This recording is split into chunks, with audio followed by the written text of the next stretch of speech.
If you haven't done excessive self-exploration work like therapy, journaling, dream interpretation, introspection, etc., it is quite likely that you do not know yourself very well. And this is likely the cause of most of the discomfort, the misalignment, the confusion that exists in your life. However, this frees up a ton of potential for a more custom fit life. So I invite you to join me on this week's episode of Love Letter Podcast, where we discuss how you can discover your essential self. It is past time for you to fall in love with yourself. Hi, I'm Melvin, and this is Love Letter Podcast.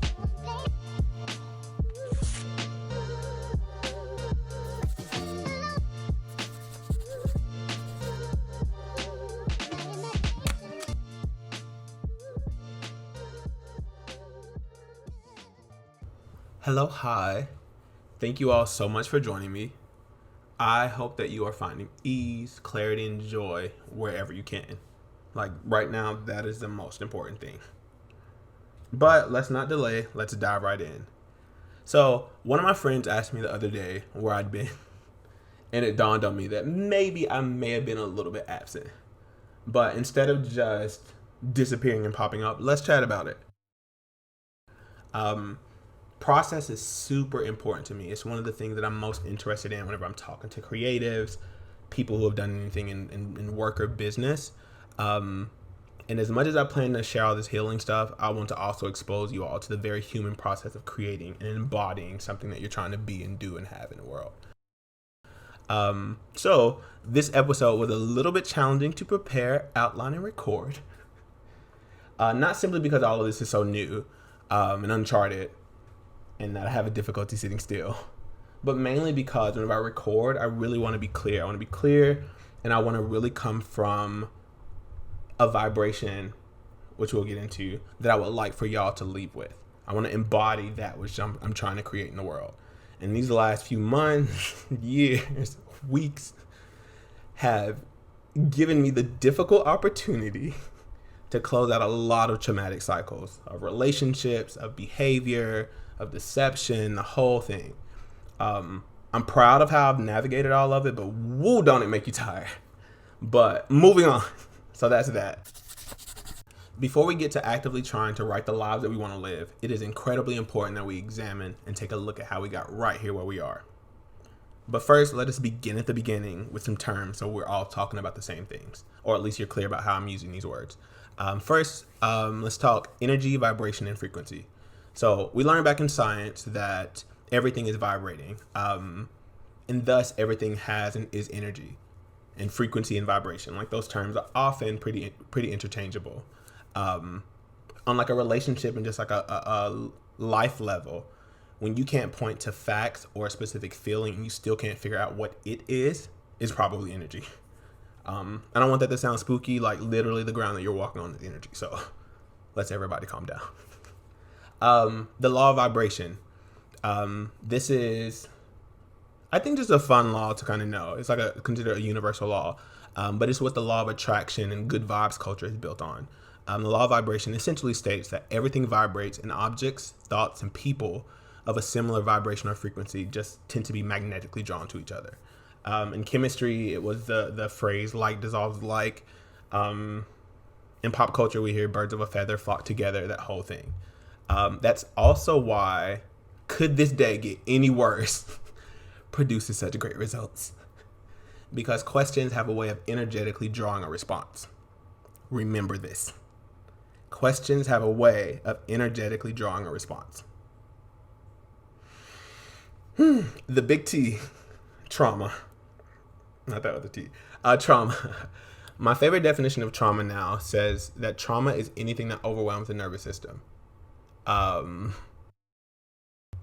Thus, our individual and collective definition and understanding of trauma must always be dynamic, as each person's capacity, their nervous system capacity, will fluctuate in response to so many factors.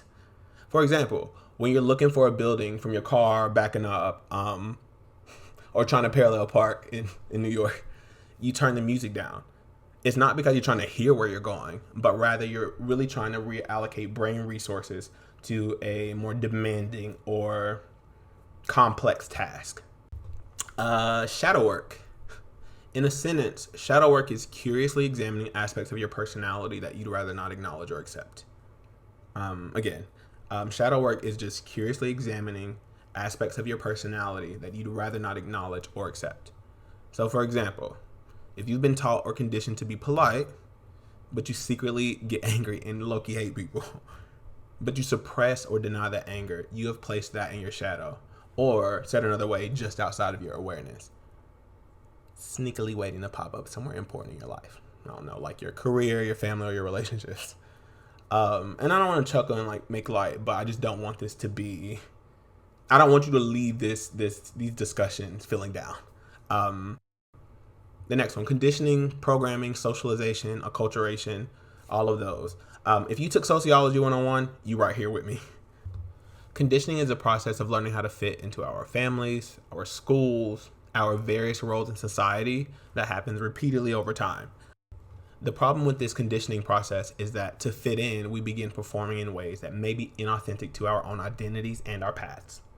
Well, of course, like everything, get into all of this later. Rewrite, the word that I kind of keep using all over everything. I'm defining that as examining a pattern or behavior, taking the gifts and lessons from that experience, and actively dreaming up, embodying, and creating a new pattern or behavior. Okay, moving on. We're getting into the thick of it. God/the universe. I define this as the designer of the cosmos and this system that we kind of call life. I believe that all of this is intended in a way, and like there's some nuance, and that we're collaborators in the unfolding of our lives and those of others. So it's not completely on a cosmic entity like God, and it's not completely in my hands, but it's a healthy co-developmental measure of both. As the universe expands, I expand, and vice versa. A cosmic dance, if you will. So that's, if you hear me say God or the universe, I'm using those interchangeably, and that's what I mean. Transmute or alchemize. Taking one thing and turning it into something else. I think in like old English or whatever, it was like taking raw materials and then being able to turn it into gold. Like that made you an alchemist. But for me and for us, it's taking a challenging situation, taking something that's traumatic, and seeing not only the good in it, but to see the gifts too. And that's not to discount the importance of healing or the pain. It's just making sure that when we're leaving these experiences that took so much from us, that we're leaving with the thing that it also gave to us. Religion. So, and you'll hear me say this a lot, this phrase, but I get the image of like a dozen or so people around an elephant. And one person is saying, oh, it's rough. And one is saying, oh, it's sharp and pointy. It's whatever you might, however you might describe an elephant. And I think we all have a piece of the puzzle, and that we're all meant to kind of share those pieces so we can make sense of what this I don't want to say the word beast, but this thing is. I guess I'm a part of the generation that's like, oh, titles. But I would certainly say that I'm spiritual, formerly Christian. And like I've been saying, I've kept the gifts. So it's a well that I will draw from. Like those stories are still kind of guiding me today. But I believe that once you try and organize and conclude in an unchanging text what this whole life experience is and has to be for all of us, you lose me, honestly. At this stage in my life, I think I judge, maybe not judge, but I consider religions based on, and not to participate, but just like as a rubric, how helpful they are. Less about this is going to get me to this thing that is far off in the distance that I can't, whatever. It's how helpful is it to me navigating my life right now? How does it make me feel? But I'll define as we go. So again, we're always staying on the same page, but I think this is a pretty good list to begin with. Now, back to the show. Signed You, Discovering Your Essential Self. On this episode, we will be examining how our childhood environments have set us up to have what we currently have, and how our creative selves actually know the way. We've just been bamboozled this whole time. The truth is, in reality, you are a creative, multi-talented, powerful, capable, incredible being who is meant to be doing the work that comes easiest to you. In fact, the things that you're designed to be doing, you didn't and don't truly need to be taught. And I'm willing to back this stuff up, but let's use celebrity examples since they're so readily available. And I don't want to use Google Scholar that much. In a lot of interviews with the quote unquote greats, we often see the light being shed on the fact that from childhood, they did the thing that they're doing now, or it led directly to it, or they had time to explore. Not a lot of credit toward the degree program, not a blue check. And we've all probably heard about the 10,000 hour rule. If you haven't, researchers have found that to master a skill, you might likely need to invest 10,000 hours of practice. At that point, you get to be called an expert, sell your services, whatever. Me personally, I'm less concerned with how many hours we are putting into anything if we don't go into it clear. I don't care. And like a lot of the research says that somebody who is talented or specifically designed to do something has a multiplying advantage over someone who just practices a lot. But you know where that clarity comes from? Your inner knowing. People don't love it. I personally didn't. Your intuition. And you know who has crystal clear inner knowing and intuition? Kids. Yeah. So that's why a really big part of all this work that we're doing is inner child stuff. Because that is our original clarity. And we still have access to it and we'll cover it, but kids do. However, I think part of the problem in society that leads us here is that we don't respect or appreciate the wisdom of children. We don't trust that they know what is true for them. We want so badly for our kids, our nieces, our nephews, cousins to be okay and to be prepared for a world that we don't fully understand yet, and won't that we separate them from their new and precise guidance to follow ours. Because it somehow got us to the precarious safety that we believe we possess. What is that thing that people be saying, that we're all one medical emergency away from like bankruptcy or something? So decades of overriding our intuition, I'll say it differently. So decades of overriding our passion for drawing, our appreciation for a slower pace, our desire to study literature, and so on, bring us to our late 20s, 30s, and 40s with the fully formed brain in this system and asking ourselves who we are and how we feel so dissatisfied with every single thing that we fought so hard to have and keep. Do this not feel scammy to y'all? I know it's not just me. I know it. It is simultaneously the most painful and beautiful thing to see people getting to know that they are so unfamiliar to themselves. Painful because that realization is tough. It's like I'm 30, 32, 40. Like, who am I? What do I want? But it's beautiful because that means that you are open to creating something new. And that you can now create the energetic space for a different life. Or at least the possibility of filling it with more you. But I'm throwing a lot at you. And like I said in the prologue episode, go at your own pace, please. Because we about to get into some things. Now, let's really examine our childhoods. This is going to be a lot to kind of work through, but we need to set this really solid foundation for everything else. So go with me as I like trying to get all this stuff out. Whew. Data from Harvard University show that the brain develops rapidly during the first years of life. So before children even turn 3 years old, they're already forming 1 million neural connections every minute. And neurons are like the building blocks of the brain. Like they help us make connections and think and the whole thing. So during this time, you're mapping your brain out. You're forming your attachment style that dictates how you relate to others, and collecting as much information as you possibly can to guide you and sustain you for the next 70 to 90 years. Is that not wild? So why is this so important? Why am I saying this? And how does this work? So not to go too far into the science, because this is not my specific branch, but whatever. Our brain goes through various brainwave states every day over the course of our lives, the whole thing. Where we have more or less influence on how we process the information coming at us. So we'll cover 3 brainwave states, but I think there are 5 or 7, or who knows. So there's the alpha brainwave state. And so the alpha brainwave state is associated with being physically and mentally relaxed. You've ended your day, you're chilling out, you're in the alpha brainwave state. The beta brainwave state is associated with being awake, being alert, thinking, excitement, busyness. When you're working and you're commuting and you're doing things that you have to think about, you're most likely in the beta brainwave state. And then finally, we have the theta brainwave state, which is associated with deep dreams, being in a hypnotic state, being highly suggestible. Because when our brains are in the theta brainwave state, the things that we hear, learn, and are exposed to go directly to our subconscious minds.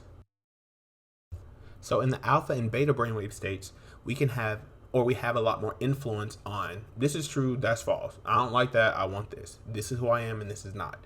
But in the theta brainwave state, we don't have those same mental faculties to be able to kind of sift. And so why am I talking about all these brainwave states? Children for the first 6 or 7 years are in the theta brainwave state. I'm going to let that settle, because I did not like hearing that the first time I did. So that means the 2-year-old, the terrible twos, the 3-year-olds, the 5-year-olds, they are in a state where they are collecting things like a sponge. They are highly suggestible, and so the things that they are learning and experiencing become the foundation for their lives. And they have no ability, or they have yet to develop the ability to sift through what is true and what's false. So during this time, we were unknowingly becoming containers of family system trauma, societal conditioning, media programming, etc., etc., etc., and engaging with and being conditioned by other containers with their own set of unhelpful programs. So not only am I a cocktail of things that I can't even distinguish, but then I go to elementary school, pre-K, and all of these different places, and then I'm also learning somebody else's program that they also can't control. And now, as painful, as jarring as that may be, I think we do have some recourse, some saving grace, if you will. Most research has found, or a lot of research on neuroplasticity has found, that the brain is still pretty malleable and plastic well into our adulthood. Even though we prune off a lot of neurons when we're kind of young, we still have the ability to kind of grow and change. It's another conversation for another episode, but that's why I don't really mess with, oh, they were doing the best that they could. Moving on. So during this time, we're becoming, I hate to say it, like a Frankenstein version that we're not even fully aware of. And our parents did, and their grandparents did, that whole thing. And I don't want us to get stuck there, because we're having the conversation now so we can kind of shift out of that. But being this spongy version of ourselves is standard. Now, add being queer, or black, or trans, or femme identifying. Can you see how these images, all of this noise, get more amplified and more violent and more persistent or resistant to change? How it can feel like war getting back to yourself. This is why I say you likely don't know yourself. Because from the moment we're born until now, our nervous systems have been bombarded and disrupted regularly by all the noise and confusing stimuli, which are in a lot of cases designed to distract us from ourselves. I dare you to turn the news on. Our societies train us to externalize our sense of self in objects, in symbols, in groups, in academic pursuits, in jobs that we have been convinced are more important than being ourselves. The only thing we are not taught or encouraged to be in our society is ourselves. Because apparently, maybe I'm wrong here, I hope so, because apparently the individual means death to the tribe. Spoiler alert, it doesn't. And to be clear, this thing goes very deep. Going back to the brain, the receptors in the brain responsible for pain are also activated by rejection. I'm going to let that one sit, because that's why it is often extremely difficult to leave relationships, family systems, zip codes, potentially the very things that are helping us stay stuck. But I don't want y'all to hear all of this and get frustrated and get worked up, because it is work upable. And it is the reason why we are here. So please don't stop here and go to work or do something else, because this is not, don't stop here. I want us to understand extremely well how we got here. So if there are more questions, I'll go and do the research and answer them, because this stuff matters so much. But we need to understand how we got here, what it means to be right here, and how we get to where we want to go individually and collectively. So one of my aims, because at this point I have like a dozen, is more personal responsibility, more energetic accountability. I do it too, so I'm going to say it. We are spilling our energy irresponsibly on everyone. We just go out into the world and cleaned up nothing. Anyway, but more personal responsibility, more energetic accountability, and more joy. Don't let my firm tone confuse you about what we are here to do. How do we do this? How do we bridge these massive gaps? Well, you're going to have to do the work to own your entire self on this journey, which means you're going to have to meet more and more parts of yourself that you may have felt you needed to silence at one point or another. You're going to have to allow yourself to be certain and confused, rigid and malleable, composed and deconstructed in this process, because we've heard it 100 times at this point. Healing isn't linear. It's going to mean giving yourself permission to be unfinished and to live in the question that draws the answer that you both seek and need. And I also understand that we hear a lot of times what we're supposed to be doing, but we don't see it being modeled for us. So all we have is a collection of shoulds that do and don't work, and most times don't. So to model this myself, owning myself means being okay with what society has convinced me are contradictions instead of the unique configurations for my personal mission here. So not only is it okay that I'm gay, that I'm formally Christian, that I'm churchy, Black, too analytical, sensitive, powerful, passionate, childish, sensitive. It is a unique design for me to meet my mission in this life. But it's just too many opinions. There's too much evaluation for the simple sake of categorizing. And I've taken a dozen assessments. I love assessment. It is nearly impossible to actually be who we are, because the moment we start doing anything, it has to be judged, measured, KPI'd. And now in this new age, monetized and marketed on platforms that hide your content from people who actually want to see it. I told y'all I was going to be ranting. But for real, people be like, when is your birthday? Not because I'm getting a present, which I love, but because you want to know how to place and engage with me because of my sun sign. Not because you plan to provide the security or the organization that my Capricorn sun appreciates. You just want to know to determine how you should move. What are your love languages? Not because I want to love you in that language, but I just want to know. Oh, and here are mine. I'm not going to buy you flowers though, but I just wanted to know. Where did you go to school? What do you do? Top, bottom, or verse? I personally am tired. And why? And who cares? You can't be packaged or fully understood. Not even to yourself. You're always meant to be expanding into everything that you have the potential to be. You can only be experienced, and sometimes for one night only. But really, y'all love being multifaceted and hyphenated. Own your multidimensionality. But don't be vague and weird like, ooh, I resist labels. And I don't want to sound pedantic, but own your multidimensionality and show up as your full self. And that is truly no shade, because you absolutely should. But we have to be clear about how we are showing up. And you get clear by patiently, gently, and curiously exploring your parts. And then gently integrating them back into the whole, and then transcending all the facets that you just owned. A sum greater than its parts. That is the point.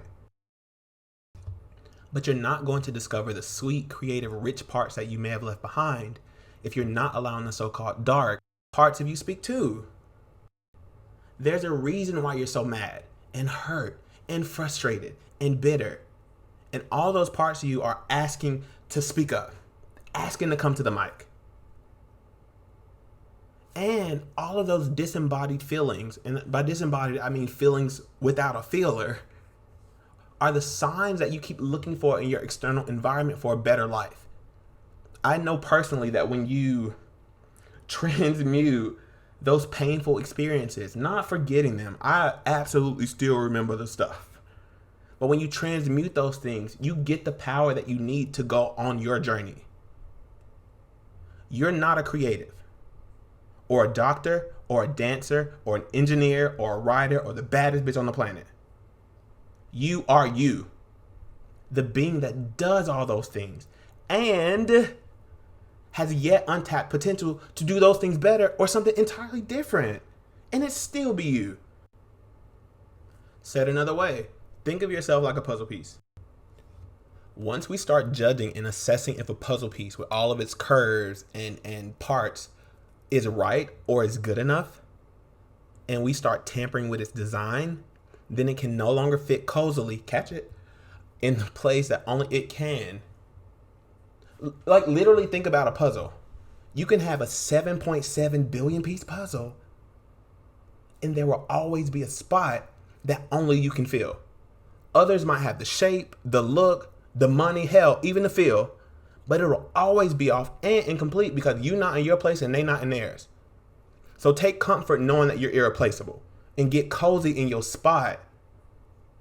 Do you hear me, people of God? Let's keep going. Back to our childhood. In the prologue episode, I cheekily mentioned participation trophies. And so I've been thinking a bit about the idea of participation trophies, all of this post-boomer generation slander, this in connection with the quote, rejection is God's redirection. Let's put them together. We, and the kids born just after us, were involved in a ton of activities. And from a lot of these activities, we probably collected at least a few participation trophies. So you have kids who are honestly not good at something. Maybe they don't practice between activity. Maybe that's not an area of strength. Maybe they are meant to continue a legacy that is not theirs to continue. But with presumably good intentions, coaches, parents, and teachers affirm a lack of a capacity to satisfy a lot. Y'all be putting our teachers through a ton. And don't get me wrong, I'm grateful for the journey and all my caregivers, but I too have been in award ceremonies receiving awards I had no business or clue why. But when we are constantly told we are good at something or everything when it's untrue, it is difficult to later identify where you do have promise or genius capacity. If you weren't allowed to fail or quit stuff you legitimately no longer liked, you're gonna have a tough time knowing when to hold and when to fold. If you were meant to get an A in every class, and I'm not knocking it because I get all the systems, and do every extracurricular activity there is to prove that you deserve the best education, while giving up the ease and play that is emblematic of a healthy childhood and during the most formative years of your life, and you have your parents' resources and dreams to fulfill, it is a natural byproduct to get good at everything, be named 30 under 30, have everything, and be clueless about the person looking back at you in the mirror. If it is unclear, I do not like these systems. I heard Jay-Z say in an interview that he believes that everyone has a genius level capacity at something, and I fully agree. But we absolutely do not get there by being all things to all people unless we are meant to be. And I'm sure most of you aren't. Look at everything. When I think about what I've seen in and about genius kids, though, in a lot of cases, they had environments that fed their minds, that supported their development, and let them follow their own knowing about their life. They were given the opportunity to follow their own innate clarity about what and who they didn't like. But often, and again, looking at the systems, this is taken as disrespect or stubbornness or disobedience. And unfortunately, the prevailing model of parenting gives command and control. Have your opinion and your own will, but it better not contradict mine. And you better fix that face that is connected to your emotions. I posted a short rant in my close friends on Instagram that I won't lie, I'm nervous to share more broadly. Because even though I have a podcast, I do not like a lot of attention. Which I guess means now I have to because I mentioned it. But the rant was about how kids are being forcefully recruited into these aggressive pursuits towards generational wealth due to everything. Again, I'm aware of the systems. I'm aware of the solutions that we are collectively coming to as a people. But I'm also aware that we haven't gotten enough rugged individualism out of us so that we can successfully complete this pursuit. Never mind. But we are recruiting them to join into this process at the expense of their own internal compass, their dreams, and their happiness. It's like we're defining for them, and unhealthily, their relationship with money just as it was designed for us. I have to chase this created thing that fluctuates according to factors I cannot control at the expense of myself. And listen, I know, I get it. It's not that easy, Mel. Bills, the whole thing. It's like that thing about positive thinking when you're literally starving. But that's why I keep saying we need to both be clear and build this together. But more on that later. This is episode 1. But what I'm arriving at in my own life and seeing echoed all over social media is that our generation wasn't cultivated. And it's no shade, but many of us weren't given the space to develop mastery or to pursue our interests. And side note, I can imagine how it may have been more than challenging, the position our parents were in. The first generation not being fully immersed in slavery, potentially, depending on where they grew up. Growing up after the Civil Rights Act gave black people some legitimacy in this country, in this world. But this isn't their podcast, and we still love them, so moving on. But we weren't cultivated. We were potentially given a lot. We participated in as much as we could, and our families could afford. But the recognition of our unique skills and interests and the gentle supportive development of those interests, rare. So rare, in fact, that we often ascribe it to celebrity. But it is not an anomaly to have the capacity to develop excellence at something. But it's likely not going to be the everything that we've been doing. And it may not even be what you're doing currently. And that's a good thing, because maybe these things that we're aiming at and moving towards won't carry the same stuck energy some of you might feel. Maybe I won't hate getting out of the bed in the morning. Maybe I won't be anxious to go to sleep because I have to get up to go to work tomorrow. Maybe I don't have to hit my weekend so hard because I don't hate Mondays. There's a book title I love that says, "What got you here won't get you there." And that's where we all are. The solutions we're being sold, the strategies we keep employing, aren't going to get us where we want to go because we don't know and have not decided where we're going. And if we have, what was that decision based on? Because like as we said from the top of the episode, them first 7 years, we consumed a lot. Are we really going to work these jobs, be ourselves part-time and on the weekends until retirement? I really hate to say it. And again, I'm not choosing to be right. These are my thoughts and opinions. Do with it what you will. Retirement no longer exists. I'm not saying quit your jobs or your relationships or anything just yet. But we have been choosing the steps of our lives based on what has been. And these last 2.5 years have shown us that nothing is as it was. And yet, we keep persisting. And I don't blame us. Again, excuse my tone. I don't blame us. I see the systems. And it's frightening. Let's call it. It's scary. And I know you probably had some shuddering moments during this pandemic. So let's pause here. I personally am incredibly glad that you are both here in the world and right here with me. I am so glad. I'm glad you didn't quit. I'm glad you didn't starve the world, and most importantly yourself of your magic. Thank you so much. Thank you so much. Like, we are much more connected than any of our languages can communicate. And I ain't gonna stop till we get it. An astrologer that I came across on Twitter, the People's Oracle, Dana Nichols, says almost hourly, and I appreciate her for it, survival is a collective burden. Like, we can't navigate the times that have been and the time that we're going in and the time that we're in alone.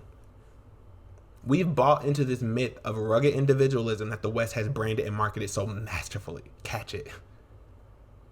But it's not our fault because it was sold to us. It was in the children's books that we read. And kudos to you if you left elementary school without a red Power Ranger syndrome. Or pink Power Ranger. She was anyway, whatever. Who cares? We're moving on. Especially being black and or queer, almost every liberty or right that we have can be attached to a picture of a bunch of people fighting for it. But I'm ranting. Let's get back. As frightening as all of this can be, and as alone as you may feel or have felt, It's what I'd call a difficult opportunity. I said it at the top of the episode. It's a difficult opportunity that we're all facing. But it also gets less difficult and less frightening when you're both clear and in community. And if you're trying to ride, we're going to get there. Because I know how tired and burnt out you are, how pissed you are. I'm pissed too. But I am real deal here to help you get your shit back. Lovingly, of course. But it's time for you to choose your life. And that you that is choosing needs to actually be you and not decades of conditioning. And for those of us who grew up in church, might be a good bit of y'all, this is going to be incredibly challenging because everything we've ever felt or thought to be true for us had to be filtered through the system we were in that is somehow pyramidal, profitable, and somehow not a capitalist structure, or like using a template of capitalism. And again, how helpful is it? So it's not like throw Christianity or religions away. How helpful is it? But anyway, and it seems in these systems that there's often an inverse or opposite relationship between the religious zeal and your connection to yourself. In other words, the more fiery and dedicated a system is, I'll just say a system or a group of people, the more difficult it's going to be to follow a path that hasn't either been previously charted or that your leader doesn't agree with, regardless of your connection with God. And your faith will be tested and questioned, and I'm not talking about just a desire to listen to Beyonce or sin. Y'all, they're still debating, or not, to determine if women, the ones paying all the tithes and offering, can preach in pulpits. If y'all don't get me out of here. My personal philosophy, and I'm no longer a Christian, so take the meat and leave the bones. If it feels aligned, I still expect you to be at church next week. But my personal philosophy is that we don't truly desire what we aren't or what isn't aligned. The operative word here is truly. So this whole out of the will of God thing is tired and opportunistic. I've seen it used much too much. I'm highly susceptible to targeted ads like you. So I too want a G-Wagon, but I don't want to be president or a lawyer or even a chief talent officer any longer. I want to be me with all the rights and privileges associated with that. And I'm finding that most, if not all, of my real non-marketed interests align with that person. So another thing I want us to leave behind is fear that you can't, don't know how, or that it is a sin to be yourself. Moving on. I know y'all gonna get tired of me talking about myself, but I use myself as an example because I was there. So let me weave you a tale about how our essence gets hijacked for simplicity and digestibility, and how we already have all we need to return fully to ourselves. So when I was in the 8th grade, maybe the 7th, I had a brief experience with another wounded, probably abandoned kid. So we were in home economics, sewing pillows and baking treats, and almost every day he either called me stupid or tell me to shut up when I spoke, which was rarely due to my trying to be invisible. So one day I had had enough of the distraction from my stitching. And so I asked him, do you feel stupid? Are you being regularly told to shut up? Were you the only kid playing in the sandbox? It was really, really me. And it wasn't my finest moment, but I don't regret it because the whole thing. And I now know better. I can see that moment for what it was. He seemed shocked at my resistance and somehow attempted to become friends after, like that. Whatever. When I recounted this at home with my parents, I learned that a more refined and professional version of that process was called therapy, and that psychologists help people understand themselves better. When I tell you that for a people-pleasing, overachieving kid, this was gold. And given how impressed people were with my clarity of purpose being so young, I had all the feedback I needed to confirm that I was on the right path. And given my parents instilled it in me to be a doctor, and realizing quickly that getting under the ribs of a patient wasn't for me, I was quickly, as a kid, trying to find a way back to my foretold path to becoming a doctor. Even if that meant getting a PhD. Be quiet, Rainbow Johnson. And this is no shade to my parents, because most of our parents do it, because our parents and hell people project what they think is good and right onto others. Now, after so many years of living, studying psychology, studying others, studying creatives, creativity, society, I can see that moment more clearly and the systems that were at play. So follow me here and try to apply this to your own life. We are coming to the end. I know a preacher said it all the time. I told you I was churchy.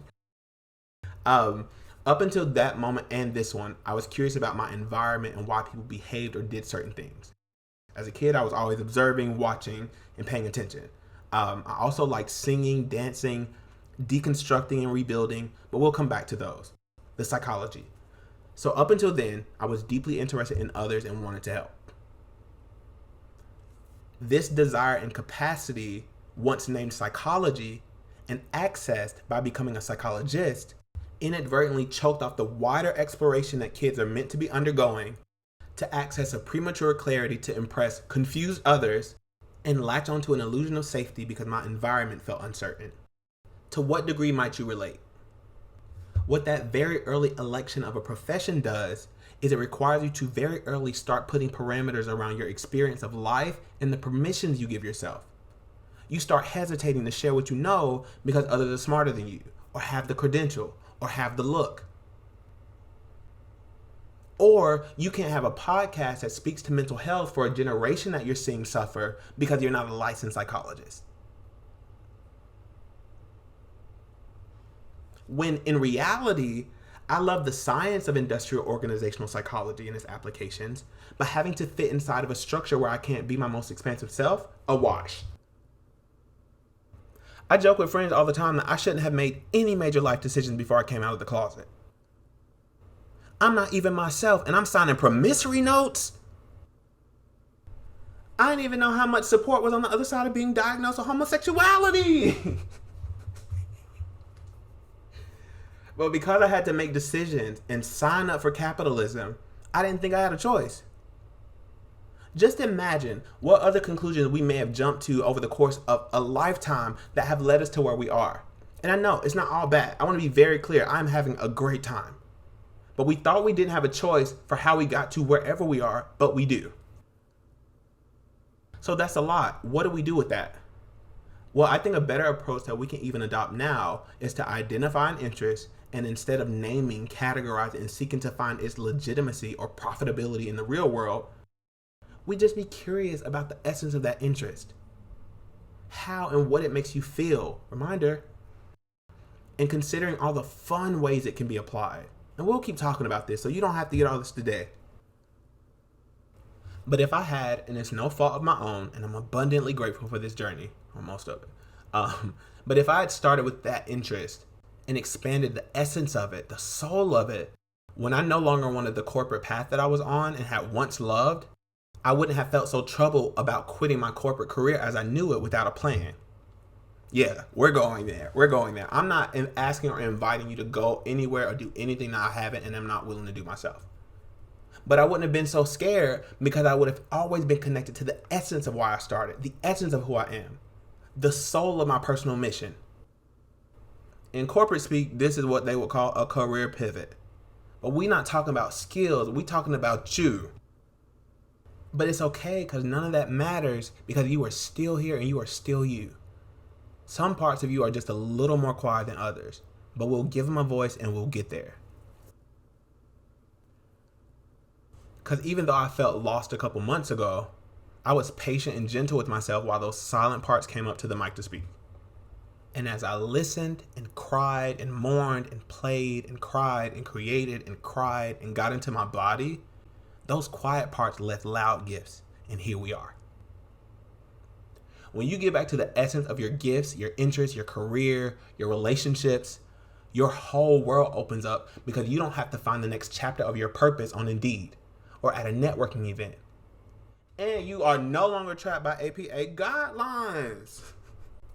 But really, your whole life becomes your business card due to the alignment and the opportunities that will meet you. And I'm excited to say that to you because I haven't even gotten fully there yet. I just know it's on the way. But I trust it in myself because I've never been this clear. I know why I'm here and what I'm supposed to be doing. The shape of that, the people that I work with, I don't need to know that yet. I know what I'm meant to be doing. So since it's become a motif in my life, let me come out again. I am Melvin Rustin. I am creative. I am a multimedia artist. I am passionate. I'm a little moody. I'm silly. Excuse my language. I'm bad as fuck. And I am who I have been waiting for. So I want you all to say it with me. We made it to the end, y'all. I want y'all to say it with me and mean it. Let's have those feelings. I am a once in a lifetime opportunity that I will not miss. Yeah. I am a once in a lifetime opportunity that I will not miss. And that's it. So for this week class, and if you don't have your notebook, a pen, a nicer pen than the one that's just like laying around, or a voice recorder, whatever you identify that you could use on this journey, open up your web browser, go to loveletter.com/registrar, and drop my goddamn class. I'm kidding. But really, go get something to record or write some thoughts in. Because as you develop, and you will, I want you to be able to look back and see what came up for you, how you navigated and how you transmuted all the pain that we've collected over this lifetime into joy. So it's writing time. So as we covered at the top of the episode about how important those first 7 years are, I want you to write a letter or record your thoughts, and this might make you a little emotional, inviting your 7-year-old self back into your life. Since we silence so much of ourselves, it's kind of like kids. Yes, they will speak to you, but if they don't feel safe around you, they're not going to say anything. But if you invite them to speak, they might. And they may provide insights that you weren't previously aware of. So I want you to write a letter inviting your 7-year-old self in your life. So if I were to write a letter, it would be along the lines of, Dear little Mel, it's been a long journey so far. I know that I left some parts of you behind, and I deeply and sincerely apologize. I love you. I want you with me. Help me to create a life that we both can enjoy. So I invite you to join me on this journey. Show me what I've missed. Show me what I've left behind. And help me to live a life that is true to who we are and not what we feel we need to be to others. Signed, Mel. So I want you to write a letter to yourself inviting you back into your life. And I want you to invite ease. I want you to invite play. I want you to invite curiosity. I want you to meet yourself and then become that person. You already have all the direction you need for the turbulent times we're in and that we're still going into. You are a once in a lifetime opportunity. Don't miss you. And I know that this is an incredibly vulnerable process. And so I don't expect any of you to share your letters with anyone. But if there's something that comes up for you that is worth sharing, again, we are meant to be doing this thing in community. And like I was talking to someone the other night and it just kind of jumped out. To have a softer life, we are going to have to soften first. But we're going to get there. There is no rush. Our good auntie Niecy Nash Betts said a long time ago in a conversation with Pastor Toure out of LA, baby steps are still steps. It might not feel like you're moving. Like I said on the prologue episode, you can't see your life when you're living it. So we gonna get there. We are gonna get there. For real, I love y'all so much, and I will talk to y'all on Thursday. So what's to come? Where are we going? So in this first run, we are addressing a ton. The next few episodes are going to cover more concrete exploration tools, the brain and nervous system and how it's helping and hindering us, community, because more of that, parenting, and much more. So pins up, hearts out. It's time to fall in love with yourself.